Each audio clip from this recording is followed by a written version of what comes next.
His name may be impossible to pronounce, but opposing offenses find his game impossible to ignore.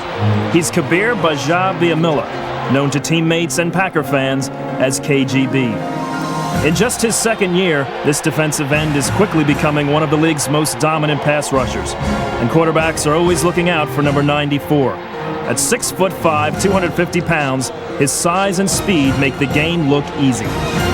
It may be quite a few years until Kabir is considered Packer Hall of Fame material, but after a season like this, who knows? In the first place, no one knew he would be this dominant, especially after being waived by Green Bay in his rookie season. But even during that time, he never lost faith in himself or in his relationship with Jesus Christ. It's a relationship he loves to talk about, especially in regard to his football career. I would not be doing what I'm doing if it wasn't for God, and I just want the world to know it. I'm telling you, even whoever's watching this is not because of my strength, this is truly because of the work of God. Strong words from someone who's only been a Christian a few years. Raised by a Muslim father and Christian mother, Kabir was never sure what to believe. I was a Muslim at one time, and I remember knowing about Jesus, studying about him from my friends and the athletes of action, going to things like that. And I remember coming here to Green Bay. I said, you know something? I know about Jesus. I've been doing it my way for 22 years, and it has brought me nothing. It's brought me sadness. Let me do it his way. Kabir was ready to seek the truth for himself, but having been raised primarily in the Muslim faith, he was taught the Bible was dull and full of contradictions. It's exciting when you know, when you're not blind. I was blind, so it was always boring.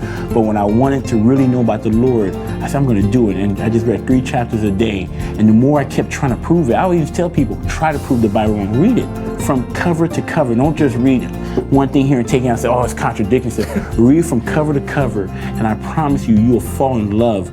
After being cut in his rookie season, it was this love for Christ that helped Kabir refocus. I remember in Proverbs chapter 21, verse 31, it talked about prepare the horse for battle, you know. So I always saw myself, okay, Kabir, prepare yourself for this season, because that's the only way God is going to use you. So I said, I'm going to prepare myself for battle, but victory belongs to the Lord. So no matter what happens, I'm going to play in such a way that I can glorify God. So everything I do, I can't even take credit.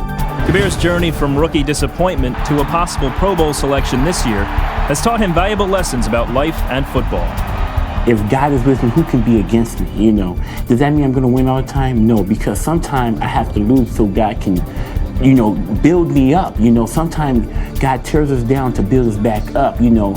And what I mean by that is, like, sometimes I always look at myself as a clay, I guess. And God is trying to shape me, you know, be holy because he's holy, right? And he's trying to shape me into this image. And we always a work in progress. So it's like he's pounding it, you know. And it doesn't hurt when he's pounding it, but he's trying to shape me up, you know. And after he shapes me up, I can say, oh, after all that pain, I can look and say, oh, I look good. You know, I'll be happy. But I didn't like what it took to get up there, but he had to do those things to make me become the man he wants me to be. But what about the man his father wanted him to be? Kabir's dad is still Muslim, and it's a difference that's hard to ignore.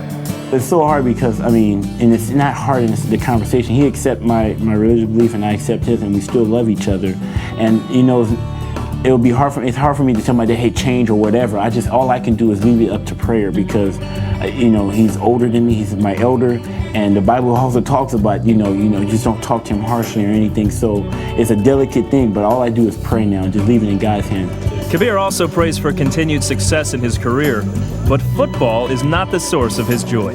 It's because Jesus loved me, he died for my sins. That's what makes me happy, not because of the success I'm having. He just happened to be using me, and I'm grateful for that. I am honored that he wants to use me in that way. I just want to serve him in any way.